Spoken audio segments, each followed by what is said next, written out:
Hello there, ladies and gentlemen, and welcome to another episode of CookieCast. Today on CookieCast, it's the Darkest Timeline, so you're stuck with me, I'm afraid. Might not be that bad, you never know. Might be a good time. Today we're talking about getting old, but a different type of getting old. Yeah, that one makes sense. The day where everything broke. Enjoying books and other things. Excitement, and there's some TV, movies, and computer games in there. It's all here this week. Before we get started, please do consider like, share, subscribe, and comment. Leave a review where you can leave a review, and share the podcast around. That is the big one. That's the main one. That's the one we like the most. Share the podcast around. Right, let's get started. Here we go. This is CookieCast, the Darkest Timeline.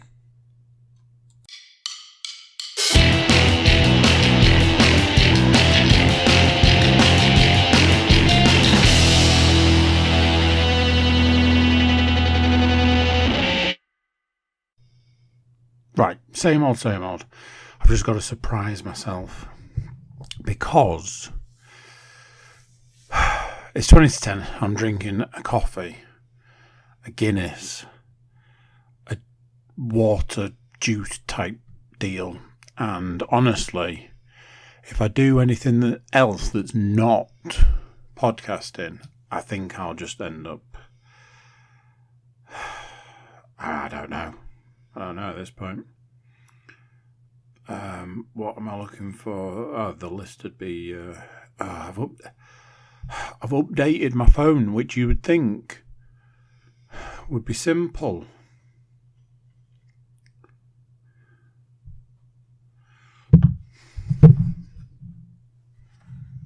So,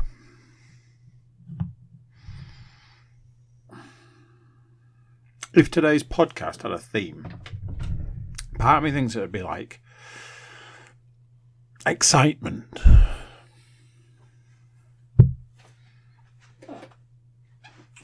Let's get settled. Let's get in position. Never do that bit, do I? Somebody should correlate. Correlate? That's not a word.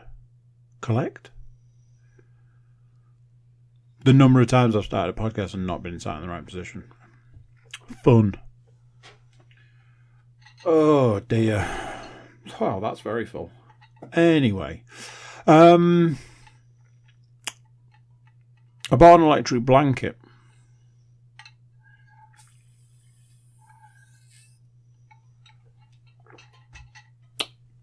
Yeah, I just wanted that to settle in before moving on.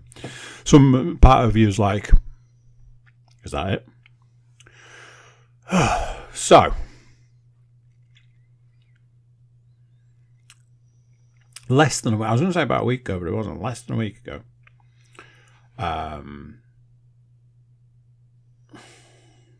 So today's Monday. We know that much. Last Tuesday night, I got into bed and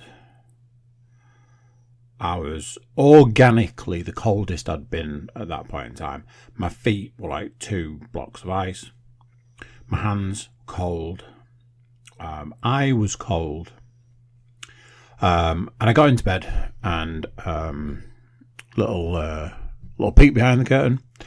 I don't wear anything in bed. I know, imagine. And it's one of those, it's not ideal getting into the bed in the winter with nothing on. But it's that thing. I have a higher internal body temperature, mostly because I'm overweight. And eventually it warms up and all this. But more recently, that's not necessarily been the case, and it's just getting into bed and it's cold and all this. Recently, I've gone through a bit of a shift. And by recently, I mean the last 2 weeks. Every part of me has always been just like pain and suffering. It's like, you should be cold. If you're cold, put a jumper on. If you're still cold, put another jumper on. If you're cold, how many pairs of socks have you got on? Because if it's less than 3, you're doing it wrong. Gloves in the house? Absolutely. Whereas, alternatively, you could put the heating on.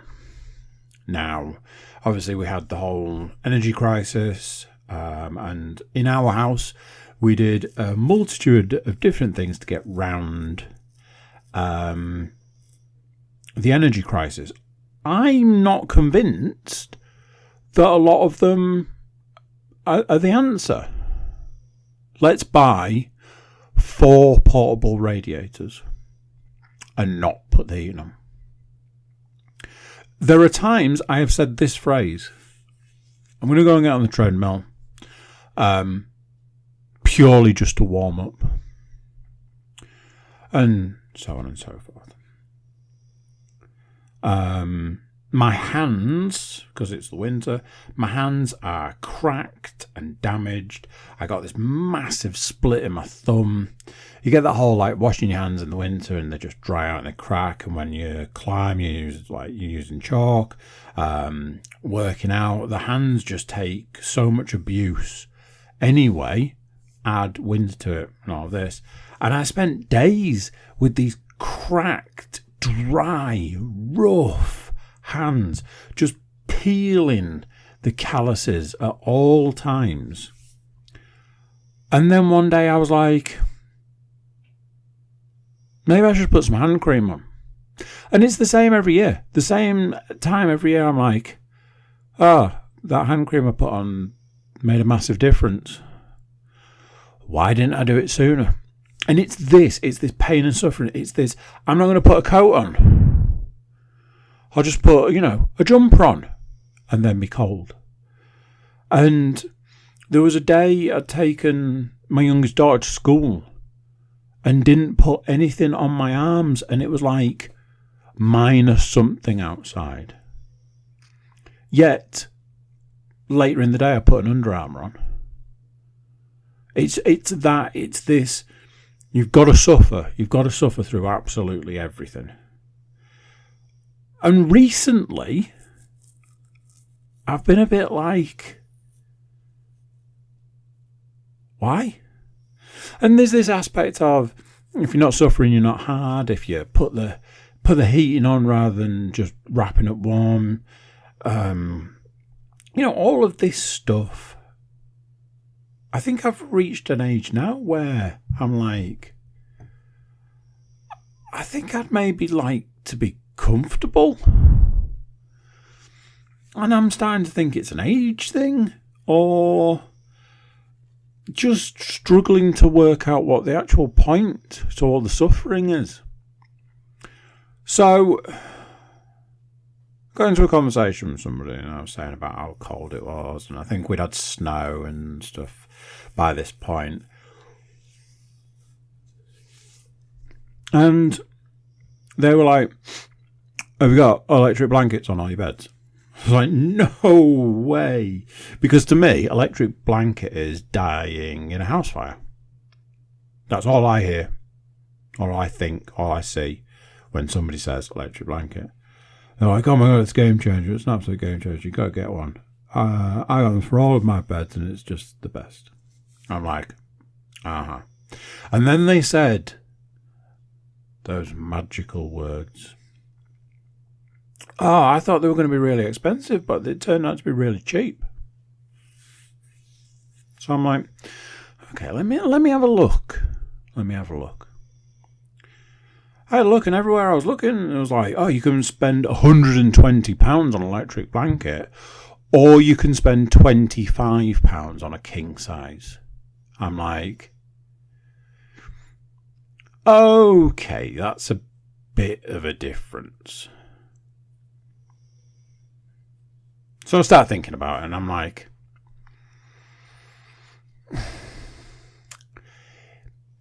last night getting into bed was the coldest experience of my life.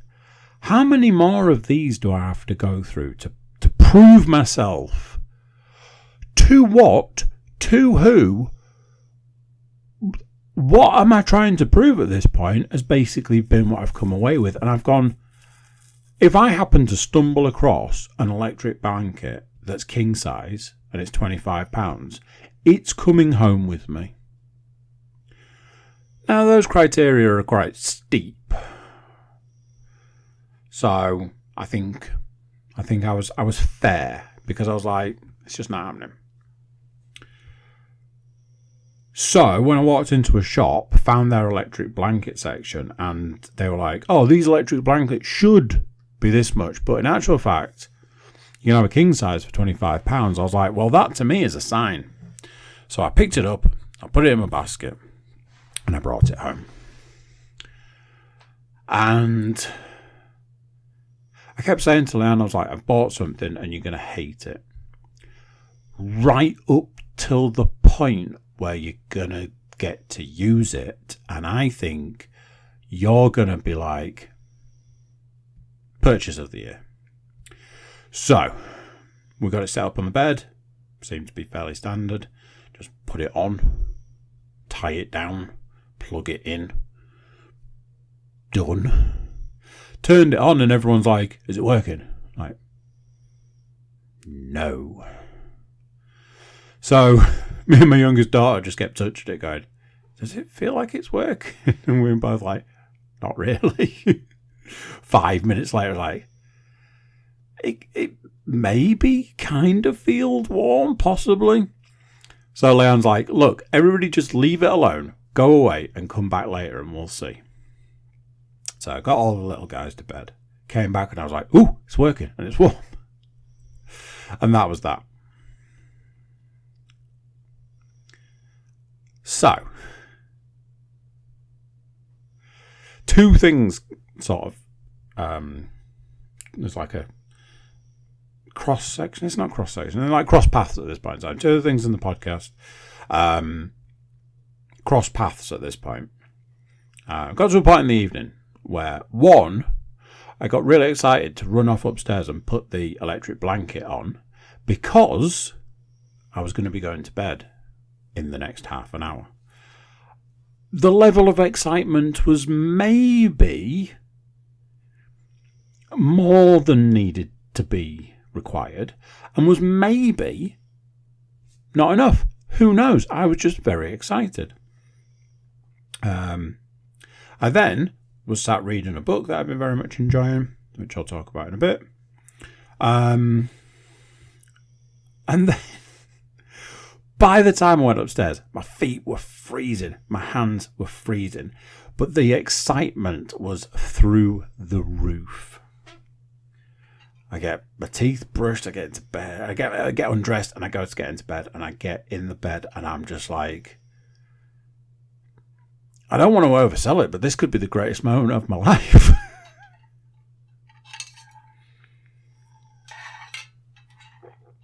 Now, I know it wasn't the greatest moment of my life.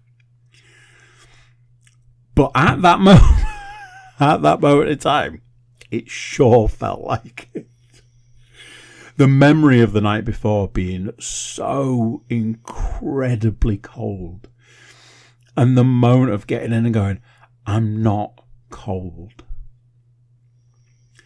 It was just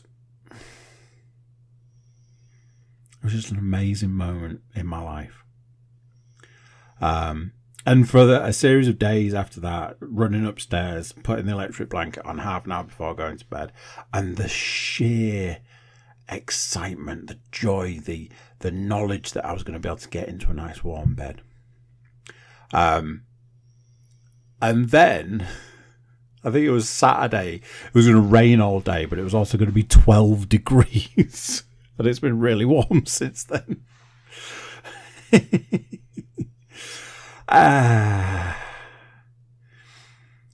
But yes, I don't know if it makes me feel old.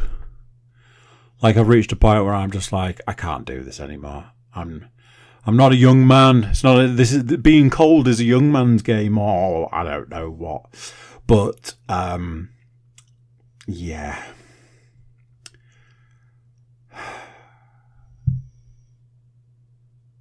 Something I've spoken about before. And I feel that these are the things we should be studying in life. We should be trying to cure cancer, cure Alzheimer's, cure homelessness. And if we've got any time left, we should study days where things break. And I don't just mean like, I dropped something and it broke. I mean like if somebody was like, by the way, there's going to be like an electromagnetic storm, or somebody's going to set off a EMP, or you've been cursed for the next 24 hours where any electrical item you touch breaks. That much I could understand. That's where I could be like, yeah, I get it. I'm on board. I just won't touch anything. But those things don't happen. And this is where I feel the study needs to start. Because, as I say, I have spoken about this before. I've talked about this. I'm prepared to go on a limb and say multiple times where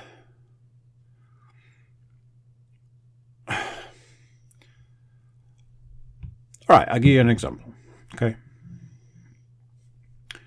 My work laptop decided that it did not, under any circumstances whatsoever, want to be connected to the internet. Now, I know what you're thinking. I mean, you've talked at length about internet problems, and that is just too much of a conversation to even bother going into. My work laptop did not want to stay connected to the internet, no matter what. Every other internet-based device in the house was like, I don't know what your laptop's on about, mate. I'm fine. I had to reconnect it to the internet 3 times in half an hour at one point. Then there were points in time where it was fine. Then there were points in time where it just reconnect itself multiple times in the over the space of like 5 or 6 minutes. Absolute insanity. No rhyme or reason. No idea what was going on. Simultaneously, there was a point where my phone was like, hey, I know that I've got like certain jobs I need to do, send messages, receive messages, email thing type here and there, and a few other bits. But how about I don't do any of that? How about instead of receiving one message, I receive multiple messages, but in a weird order, so you don't really know what conversation's going on? And when you send a message, I don't know if I really want to send it. I'll let you know. And the email app, I suppose it's an app, will just look weird. No real explanation for it. It'll just look weird. Buttons will be hidden or behind other buttons. So I was like, okay, this is odd. Now, there's been a SIM card situation with my phone. I was informed that I didn't need my SIM card anymore. I was like, okay, I trust that. Well, I don't, so I'm going to keep my SIM card. My phone was like, that's fine, but things are about to get real tricky. So this has been going on for a while, because I did it a couple of months ago. But on this particular day, it decided to start flitting between the 2 different SIM options repeatedly. It just kept going. You're now using this. You're now using this. You're now using this. You're now using this. Just constantly. I'm like, okay, well, let's see if we can remove one of the problems and just take the SIM card out. My loyal earphones You ever get weirdly emotional about weird shit? I went through about 10 pairs of earphones, sets of earphones, whatever you want to call them, in a really short space time. I could not get a pair of earphones that would work, would last. Nearly ended up in a full-blown house fire situation.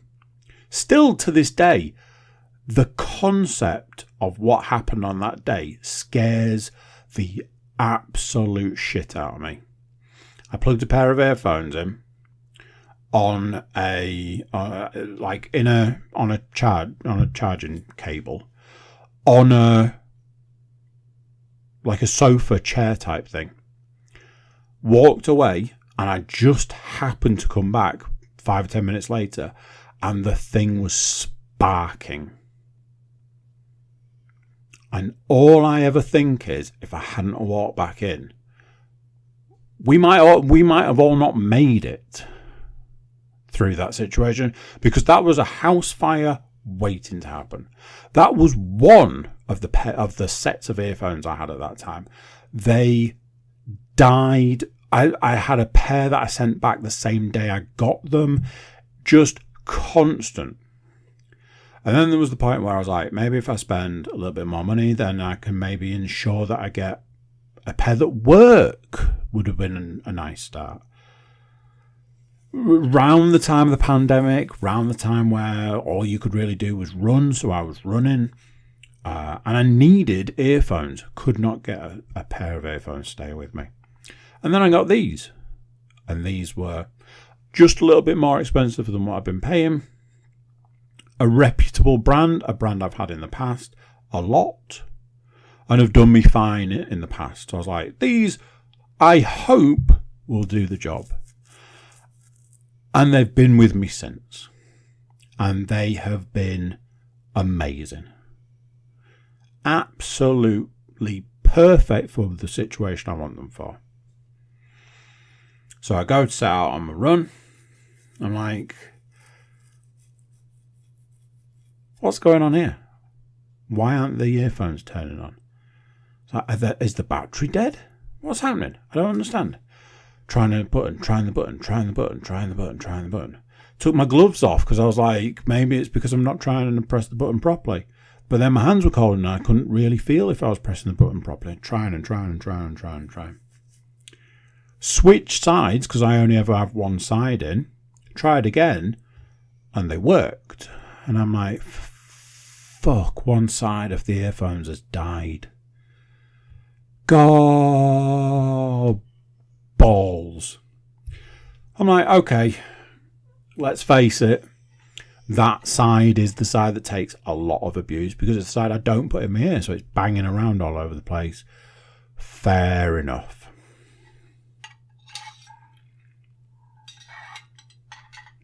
The only problem then is the side that I was then using decided didn't want to stay in my ear. Just kept falling out. Obviously I can't switch to the other side because the other side was now broken. I'm like, fuck. On top of that, my watch, my smartwatch, whatever you want to call it, was like, I'm going to just be weird for a lot of the day. It's like, right, cool. There was a point where I was like, right, I'm going to jump on the treadmill, get a couple of miles in. So I was on the treadmill for half an hour, a couple of miles in, mixture of running and walking. Stepped off the treadmill and my watch was like, you've done half an hour. It's 2 miles. Or 0.4 according to me. I'm like, what do you mean 0.4? It's 2 miles every time I do it. Why today? Why now is it 0.4? My watch is like, just is. Go fuck yourself. By this point of the day, because this is the back end of the day, I'm like, what is this? I shouldn't be touching electrical items right now. Am I magnetically charged? What is going on? And as I said earlier, this is not the first time I've brought this up. This is not the first time I'm discussing this subject. This phenomena needs studying. Seriously.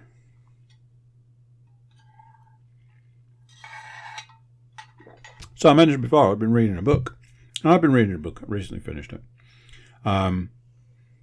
I thoroughly enjoyed it. So much so that I was like, I'm going to make a note to talk about that book. I read I Am Legend. I have only recently, in the last 2 or 3 years, seen the film. One of those films, it was always on my list to watch. Just never seen it.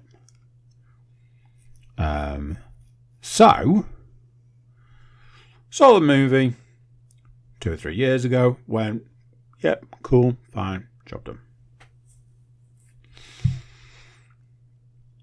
One of those things that always sort of stuck with me as I kind of like to read, but I think films that I've enjoyed, there's always that looking towards reading the book. I've recently finished reading The Wolf of Wall Street, which as a book is borderline a miracle that it got a film, because fucking hell, there are points in that book where I was chewing my own face off.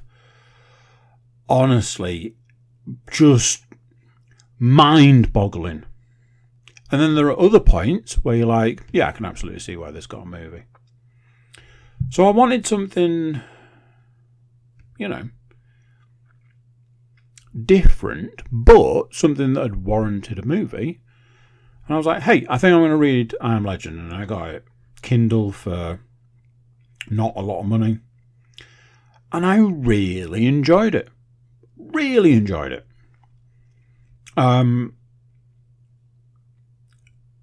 But there's a thing that I don't like. And it's the point when you know you're going to finish a book in the next couple of days. That's the bit I don't like. Because ultimately what it means is you have to put one book to bed and then decide what's next on the list. Now, as I'd spoken about previously, coming off the back of last Christmas, I had a fair old stack of books. Bearing in mind, Wolf of Wall Street was one of them. So I had enough books to get me through to November, let's say. A couple of them, some of them were hard going, some of them were a lot easier and I got through a lot quicker. Some of them were good enough that I got the audiobook for back when I was still doing audiobooks. I write a real mixed bag. I would love to see sort of a cross section of the books I've read this year. I imagine, like the music apps do. Here's what you listen to this year. I'd love to see the Kindle version of that, where somebody at Kindle Analytics is just literally scratching their head going, who is this guy? What is his reading pattern? Because we can't work it out. Mental. I'd considered reading Dracula. Like the Bram Stoker Dracula. But I Am Legend is a vampire story, and I didn't want to get into that kind of realm. And I was like, I really need a book. And the weirdest thing happened. There was a point where I got an advert for a man that hates adverts. I got an advert for a book. And when I looked at it, I was like, that looks okay. Never judge a book by its cover. And I think part of me wants to say I paid £1 for it. And I started reading it, and so far it's been all right. But it reminded me that I read 10 books, almost back to back. I read 10 books of a series, which has become one of my favourite series of books. And I remembered that it happened exactly the same way. I reached a point where I was like, oh man, I need a new book. And an advert went, hey, here's a book that might interest you. And I was like, yeah, that does interest me. So I've started a new book. The problem, early on problem with this book is that it's a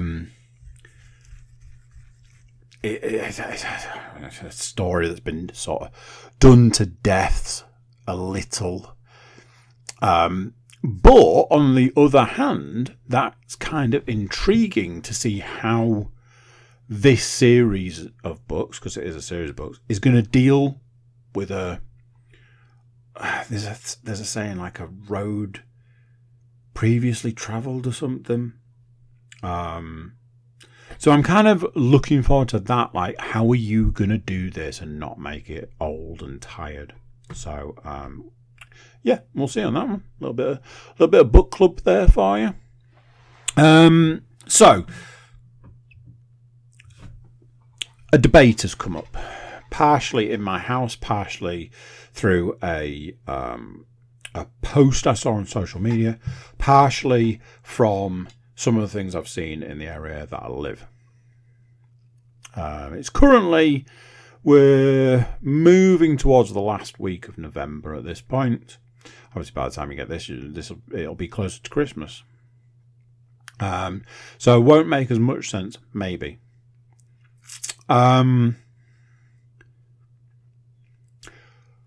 Putting Christmas decorations up early. Where do we stand on this one, people? I am firmly in the camp of, if you want to decorate your house and it's the 1st of December, knock yourself out. Go nuts. Get lights, Father Christmas, reindeer, as much tat as you want everywhere on your house. Every square inch of the freaking thing. Before that, no sir. However, as I said, you could consider that this is the 3rd week of November, and some of the people that live in my area have had their Christmas decorations up since about the 1st week of November. Now, to me, that's a big no-no. It's just, I guess it's an upbringing thing.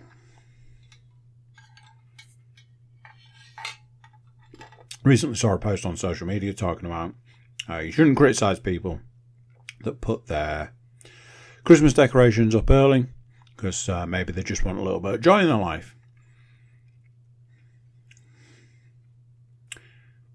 Here's my personal issue with that.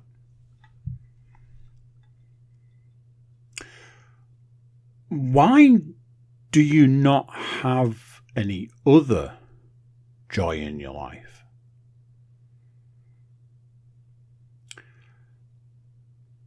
Your life is that devoid of joy that you need to put your Christmas decorations up 2 months early.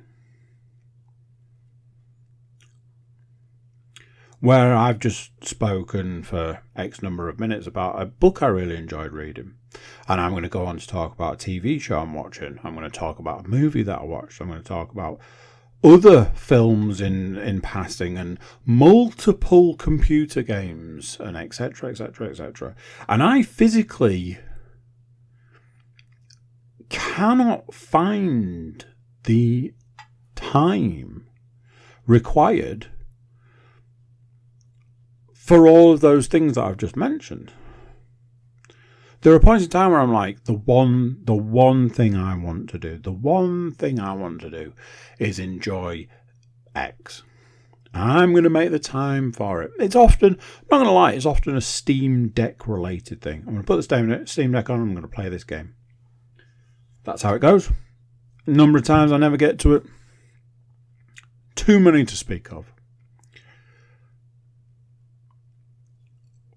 But, and I know I'm not being awful, and I know it may be coming across as I am being awful. But what I'm saying is, there's nothing else. Here's my thing, and this is a conversation that I had yesterday. Once your decorations have been up for 6 weeks,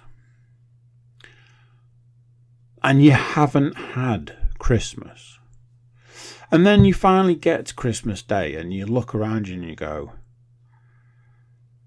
oh, fuck me, I'm sick and tired of looking at that fucking star.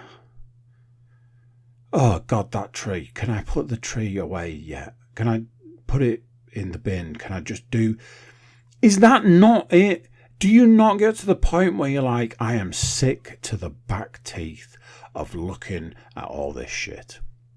For me, and again, you know, grumpy, Grinch, bar humbug, all of this. For me, I'd happily take the decorations down on Boxing Day and fling the tree into a wood chipper. And then there's the part of me that goes, no, that's silly, because it's still Christmas. Boxing Day is still Christmas, so you can leave, you know. But day after Boxing Day, I'm absolutely all for that.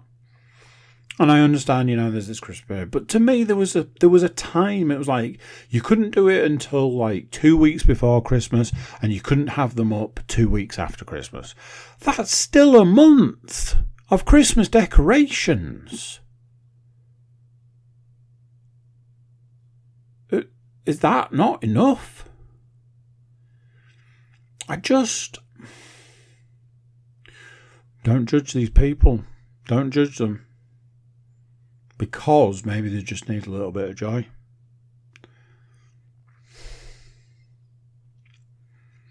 My thing is literally Halloween, bonfire night, and then it's just... I was saying to somebody today, I was like, the realisation that when you hit December, you go, oh, Christmas, oh, I can start my Christmas shopping now, oh, I can do this, or I can do that, or I can do the other. And then somebody reminds you that Christmas, December, is the single busiest time of year and hands down the most stressful time of year. And all of a sudden, every bit of enjoyment gets sucked out of it. Again, this is me personally. I'm just saying. Today, I have had to arrange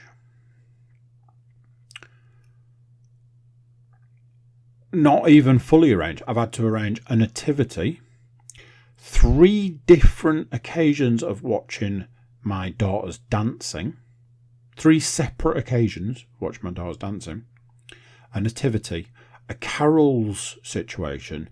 I've got a thing I'm trying to arrange for one of my daughters, something I'm trying to arrange for another daughter, a point in time where it was pointed out to me that one of my daughters has got a party on the same day that Leanne's got her Christmas meal.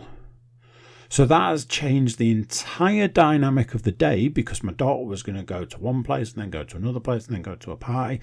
Now it's not looking like she's going to be able to do half of those things. So now it's come up, oh, maybe you can do something different.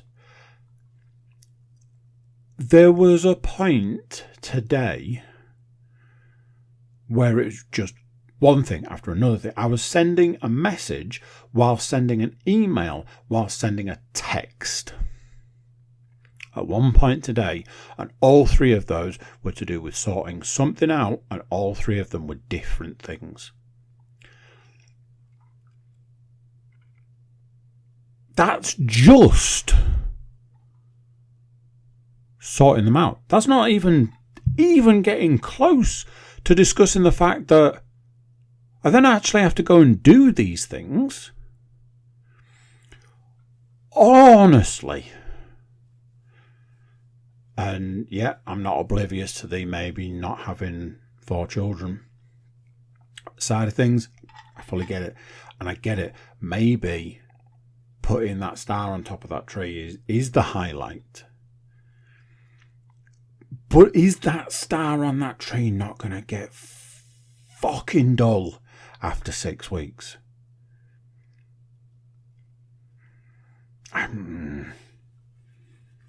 Now, in the opposite defence, my children are watching Christmas movies. Weekend just gone. And loving it. So, I know what you're thinking. Hypocrite. No. There was a reason.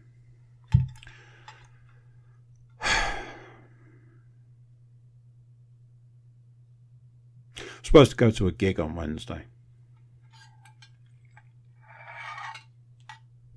You know, it's a great start when I start with I'm supposed to go to.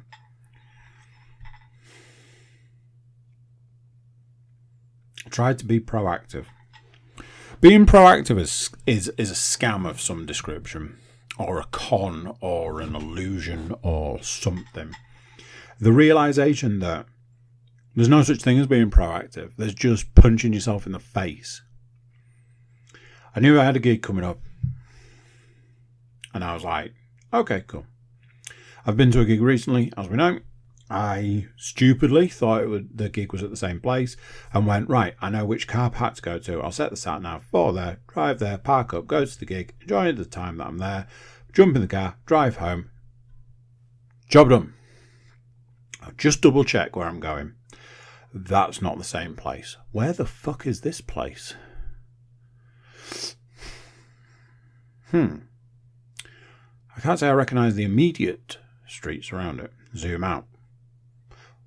Hang on a minute. I recognise that street right there. And that's not a good sign. Because I can't imagine there's two of them in the place I'm going to. And the one that I know is smack in the centre of that town, city / metropolitan area. Maybe it's wrong. Zoom out again. No, it's not wrong. That is dead centre of that city. Shit, man. I am not driving to the centre of a city. That's insanity. Hang on a minute. Is there parking? Yes, there's parking. There's parking actually next door. Still, it will take me as long to get to that car park from the outskirts of that city than it will to drive to that city. That's not a good combination. The venue is next to a station, a main station. Okay, I can work with this. I hate it, but for ease, I can get on the train. Let me have a look. The train ticket is a third more expensive than the ticket for the gig. An off-peak rail ticket. That's insanity. Somebody mentioned to me recently that it was very expensive to get on the train these days, and trains are super unreliable, and it's just an absolute shit show. You're paying a lot of money for a freaking horrific service. I then in turn said, honestly, I don't think I'll ever get on the train again because it's a terrible service and it costs a fortune, and I haven't been on a train in years. So I can only imagine it's got worse and costs more. And they were like, absolutely. Guess I was proven right by that. So I'm like, okay, back to the driving plan. Okay, I need to be there by 7:30.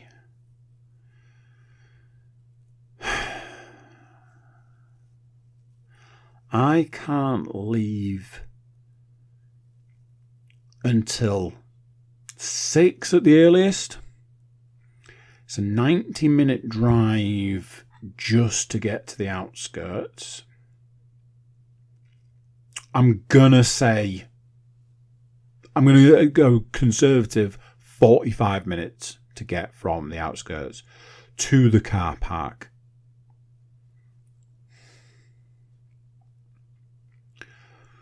And I think it was around about that point that I went, I don't know if I'm going to go. I checked to see if there was a refund policy for the ticket that I bought. There is a refund policy. The refund policy is go fuck yourself. So, now in this dilemma. Drive, take many, many hours, enter the gauntlet and hope for the best. Get a train that's not guaranteed, will cost me an absolute fortune, and who knows if I'll ever get home. Sacrifice the cost I've already spent on a ticket and not go to the gig. It's a band I've seen many times before. Surprisingly, in one of those weird, random kind of things. I've also seen the support band recently. And when I saw that they were supporting, I went, oh, that's cool. I really enjoyed them when I saw them.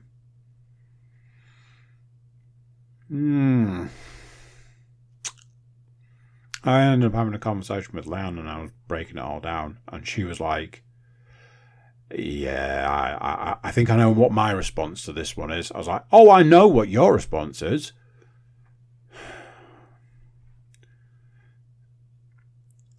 Recently, I had the opportunity to buy tickets, or should I say ticket, to see a stand-up comedian. A stand-up comedian who I have seen in the last couple of years, I think, 2 or 3 years. So, one of those, it was like, I've seen them recently. I was like, but one of my favourite stand-up comedians, so, you know. Oh, but you're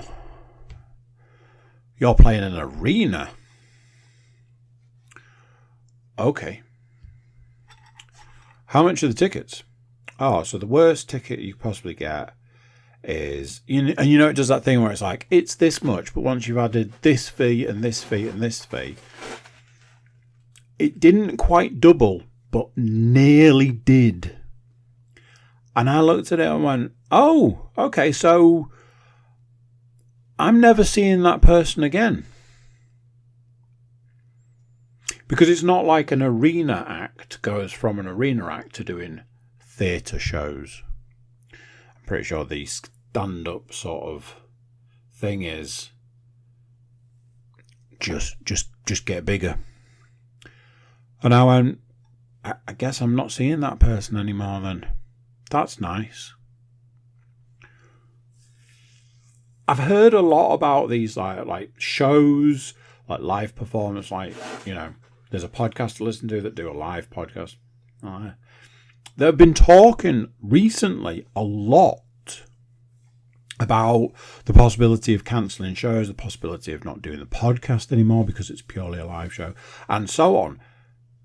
Because they can't sell tickets. To me, as a listener of certain podcasts and things, that's kind of insane. Because I'm like, why wouldn't you go?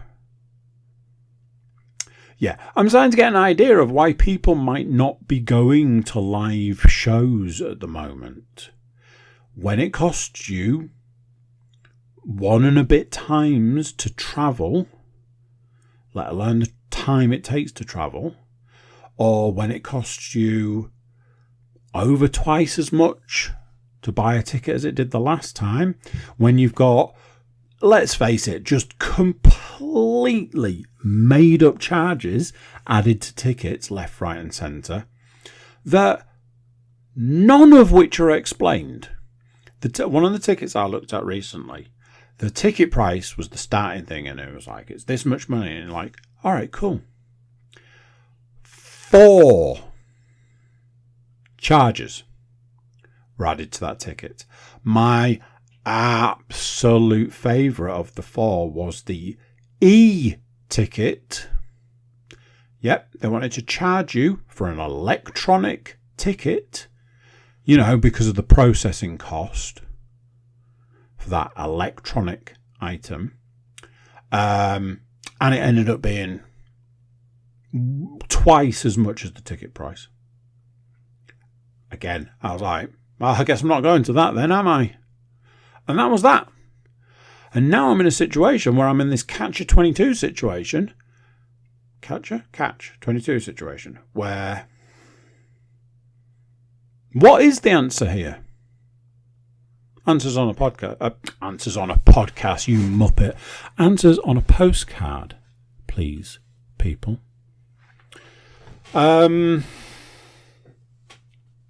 So, I mentioned before that my children were watching Christmas movies, and now I'm going to explain why.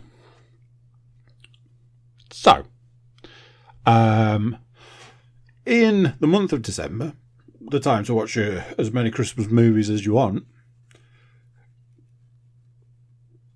I will see my older children for one weekend. It's just this weird nonsense bullshit that means that there is one weekend to see them in December.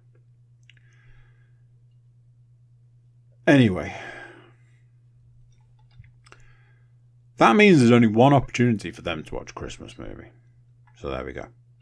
So I said to them, basically that. I was like, you only got one weekend to watch a Christmas movie. Do you want to watch a Christmas movie this weekend? Everybody said yes. Started taking a vote. One of my children very much I watched this once and I loved it, so that to me is Christmas. One of my children is so terrified of the Grinch that will literally not entertain anything Christmas based because it could be the Grinch. And one of my children is in that camp of, I'll just watch anything as long as it's, Christmas based and looks good. So they ended up watching the Santa Claus. Everybody thoroughly enjoyed it. It was a winner all round, especially for me, because I had a lovely, lovely nap.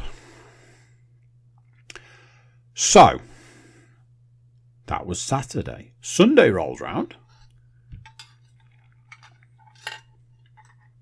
I'm like, hey, as yesterday, do you guys want to watch a Christmas movie? One child said, no, I don't. One child said, no, I don't. One child said, maybe, but there is something else I'd rather watch. And one of my children said, yeah, I want to watch a Christmas movie. I was like, okay, what do you want to watch? One wanted to watch Paw Patrol. What do you want to watch? They're like, I'm happy to watch a Christmas movie, but I'd like to watch this TV show we were watching previously. Like, okay. One of them was like, yeah, I want to watch that as well. Like, okay. I was like, what do you want to watch? I want to watch Home Alone. And she looked quite put out by the fact that it looked a lot like she was going to lose because it's a democracy. I, being the good dad that I am, lol, recognised it, saw it from a mile off, and I went, hey, before you get upset, what about if you go into the other room and you watch the Christmas film you want to watch? Oh, yeah, that sounds great. I was like, even if you're going to be on your own in there? Yeah, absolutely, that sounds brilliant. And as it was, she was living the absolute life of some sort of king, reclined in the reclining sofa, full blanket action, hot chocolate on standby, loving every moment. My son, he set up in the big chair in the dining room, tablet at the ready, bowl of crisps on hand, episodes of Paw Patrol. two other daughters playing Mario Party, then switched over to watching this cartoon they've been watching on, I think it's on Disney. It feels, I don't know how to word it. It feels a little bit more grown up than it's not Paw Patrol, let's put it that way. So I'm like, family that watches together stays together. So that's not us then. Me and Lana hiding out in the kitchen. Not hiding out at all. We were in the kitchen because that was the central point, and I could then flip between all these three different places. And obviously my son's living his best life. Two of my daughters, big grins on their faces, enjoying what is, by all accounts, a very funny, sort of cartoony, programmy thing. It looks good. I kind of like that they watch it. I felt sad. I felt sad for my other daughter. I was like, bless her. You know, she sat through there, sat on her own. She was the only one that wanted to watch a Christmas movie. It's a bit of a sad time, and all of that sort of stuff. And then I heard a sound.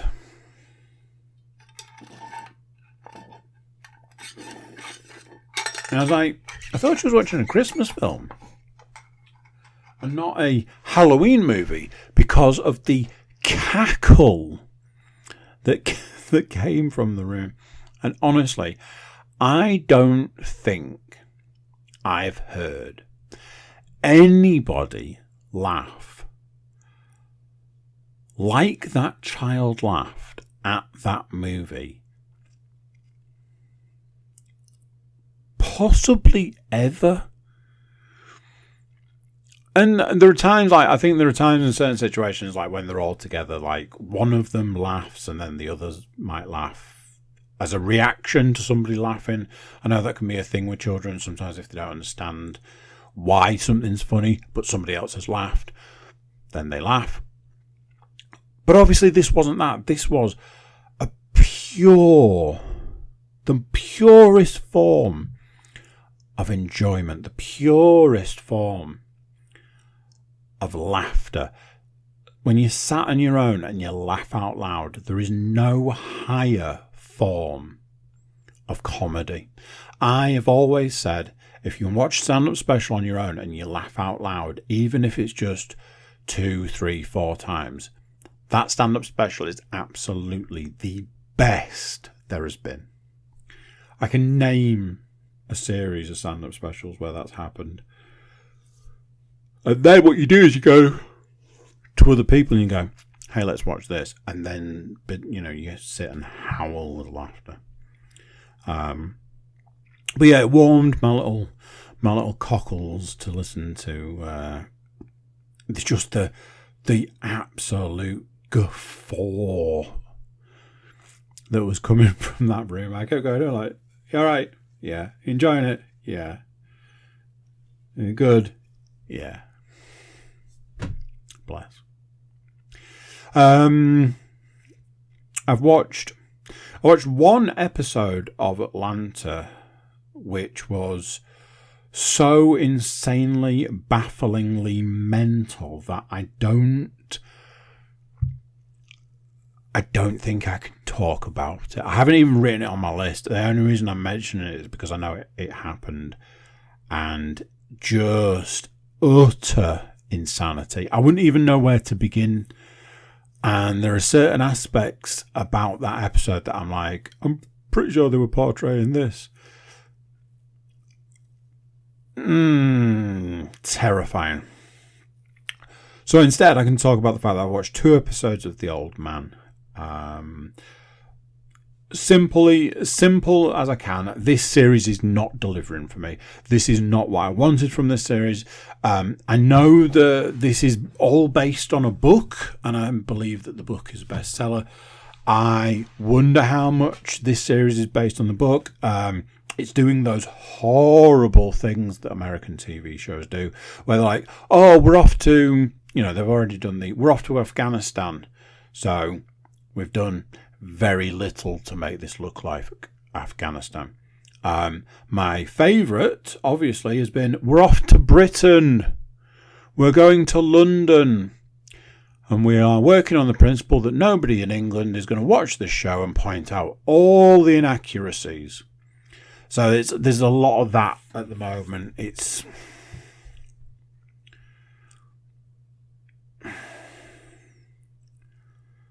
more annoying than anything. There've been a couple of like, ooh, I wonder what's going to happen next moments, which has kind of kept me engaged. But I'll give you an example. I had an opportunity to put an episode on this evening, and I ended up saying, do you know what? I don't even think I can bring myself to watch an episode. I just wasn't in the right place. I've got this thing at the moment.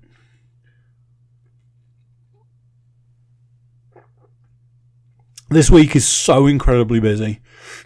I have got something like 4 podcasts.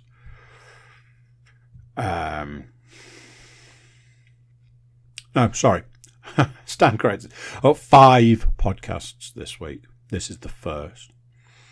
And the brain power it's taken to keep things on the straight and narrow is a little bit more than I really want to expend. So sitting down to watch something that I've not super enjoyed so far was not tip top of my list of things to do this evening. I think there's only a couple of episodes left in the series. Unless those 2 episodes get wildly better than the rest of the series, I'll be kind of glad when it's over. The other thing I would probably throw into the mix is I do wonder what the plan for another series is, let's say. I watched a couple of films. I'm going to talk one more than the other. I watched Bad Boys Ride or Die. Simple way to put it is this.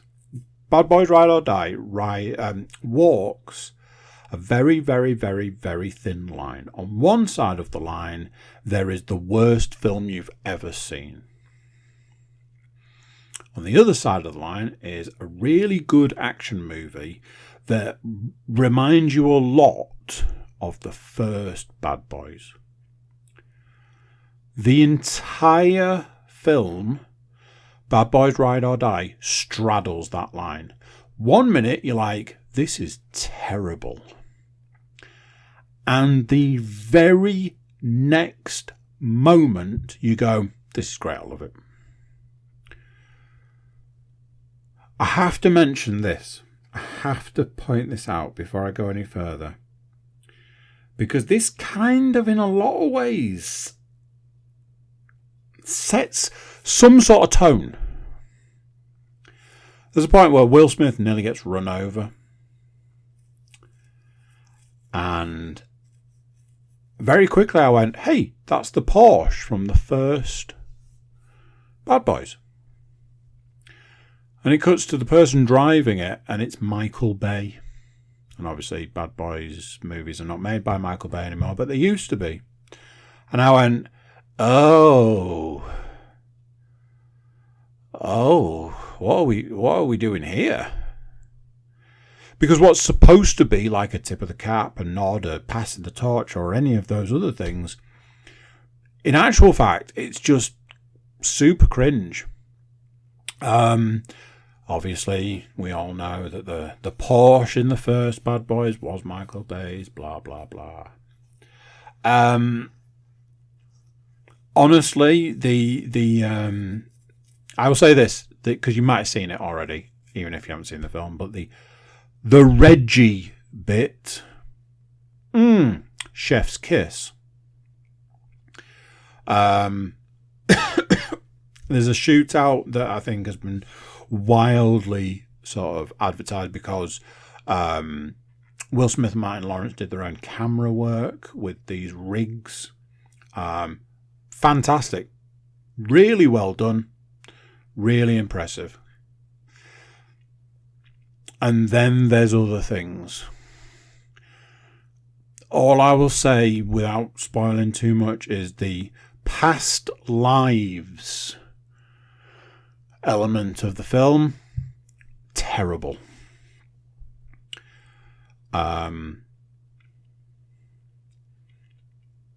Obviously, you've got the whole aspect that, past this point where you've got the whole we're not supposed to like Will Smith anymore.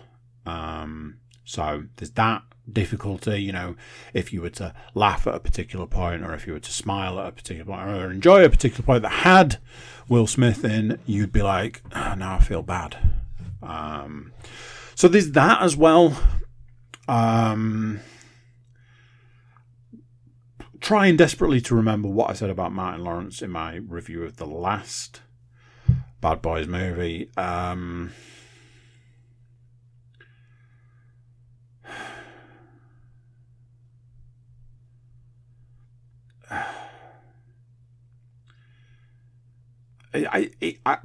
kind of want to say the chemistry feels off. It's Mike and Marcus from the first one. They are not. There's things like, we're in the last one we mentioned that Will Smith dyes his hair. And we're going to make a big deal of it in the last one. In this one, they're like, we're going to ram that one down your throat. They don't mention it. He just looks weird. It's weird shit like that. But some very good moments. They do the you don't know who the bad guy is in the film. However, have cast a guy who I don't know if he's ever not been cast as a bad guy in it. So you're like, I wonder if he might be the secret bad guy. Maybe. Who knows? So yes, a solid 6/7 out of 10 movie. Perfect for a Saturday night. If you can get past the... for fuck's sake. Ooh, that was good. For fuck's sake. Ooh, that was good. For fuck's sake.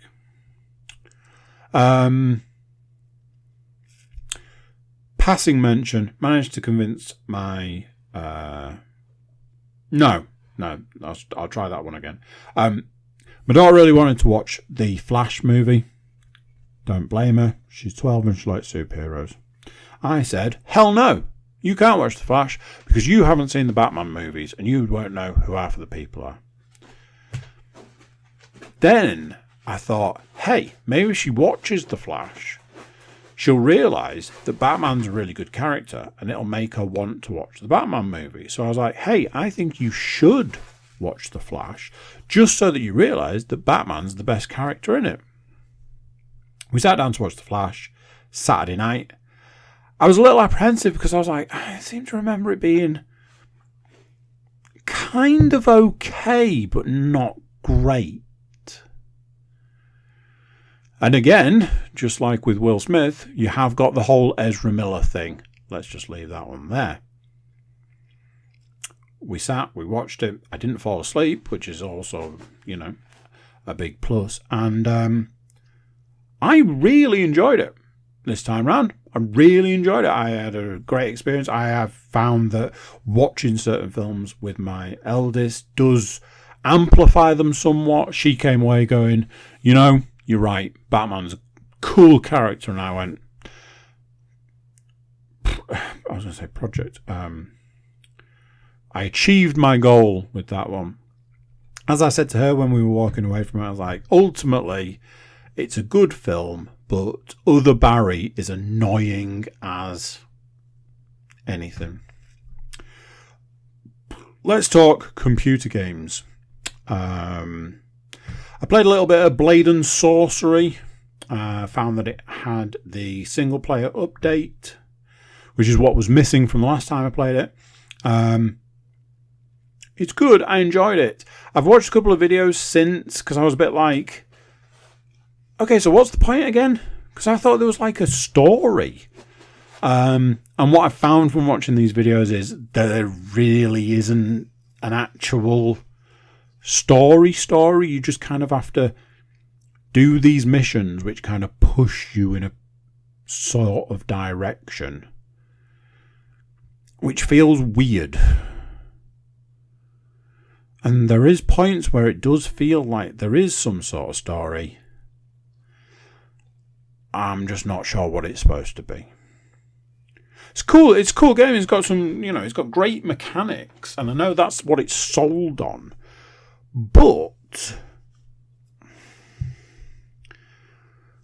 I don't know. I need to go back to it. The problem is the Into the Radius 2, the beta that I was playing recently, hasn't had an update almost immediately, and the update has fixed all of the problems. I say all of the problems. I can get into the area I couldn't get into.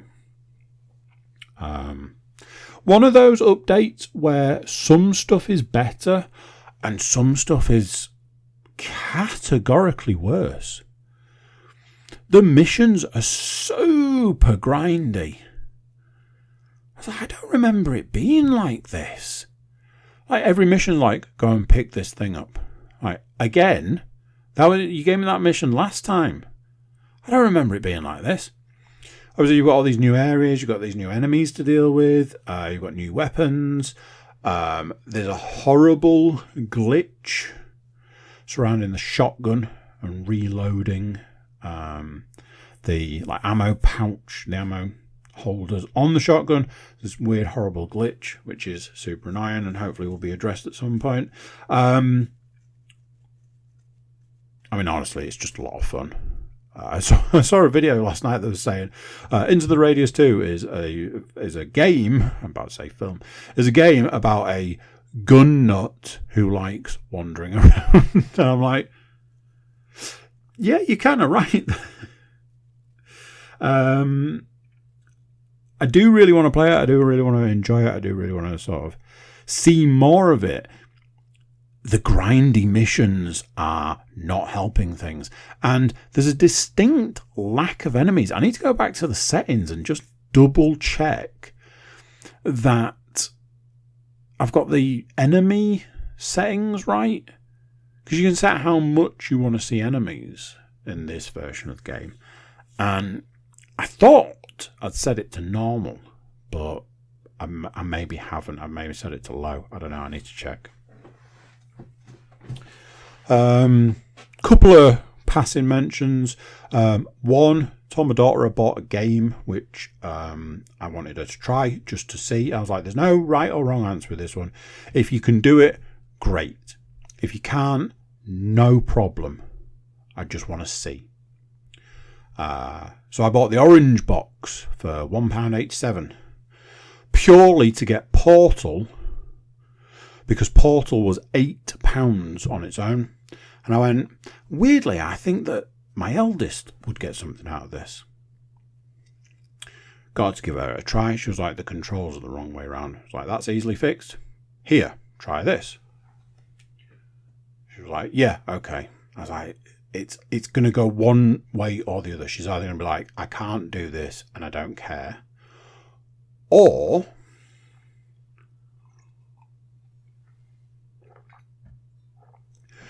she was an hour late to eating lunch because she was just completely hooked. I had to do a couple of bits for her and just sort of help her with like looking around. There was this point where she was like, I have absolutely no idea where to go right now. And I was like, have you tried looking up? And I'm pointing the camera up for her, and there was this massive sort of place to shoot a portal, and she could do it. There's stuff like that. That's like, to me, that's like game, not just that game. My daughter doesn't play a lot of games, and I had to learn these things over many, many years. Final strange mention is, see, this was the thing. I need to, oh no, I was about to say, I need to open Steam, but I don't. It's right there in front of me. I got a playtest for a game called Trench Tales. Saw a little video for this game and went, well, that looks a lot of fun. Set between World War I, World War II. You're shooting monsters. It's a third-person shooter. And it works on the principle that the environments are destructible. If you shoot a wall, it sort of breaks, basically. If you shoot a table, it breaks, etc., etc. And I went, that looks like a lot of fun. But it's a playtest. When I made the mistake of putting it on the Steam Deck, and the Steam Deck was like, ha, no. I was like, fine. I might actually give this one a try on the PC, because I'm actually quite interested in playing this. This was one of those scenarios where it was like, yeah, you can do that, but you can't use your controller, because I'm not designed to be played with a controller. It's like, really? In this day and age? I was like, yeah, and you can't invert the controls, even though it says you can. But you can invert side to side rather than up and down. It's like, well, that's not helpful to me in the slightest. Like, and I'm going to run super laggy. And I was like, this is the weirdest situation, because this is a game where I've genuinely gone, that looks super cool. I'd really like to play that. And every single point had a hurdle. And I got to a point where I was like, I guess this game is just unplayable for me. So I'm going to have to walk away from it and hope to come back at a point when it's been updated to be even remotely playable. I just thought it was a really weird thing. It's a bit like, cool, that's great, thanks. So yeah, cursory mention on that one. I've got a couple of games that I really need to sit down and actually have a go on. And somebody sent me a month's pass for Game Pass, which means I can play a couple of the other games that I've been wanting to play recently. So that should be interesting. Right, that's that. That is that. Yeah, there we go. I'll catch you next time. So there you go. What do you think to that? Another one done. Another one gone. Big thank you for watching. Big thank you for listening. Big thank you for being here. Before you go, if you want to help us out, be a big help, then you can like, share, subscribe, comment, leave a review where you can leave a review, and check out the website, thecookiecast.com. There we've got social media links and an email button, and that way you can get in touch with us. That is it for this one. Till next time, I'm going to say bye, and I'll see you then. How awesome is that? So awesome. You gotta like, share and subscribe.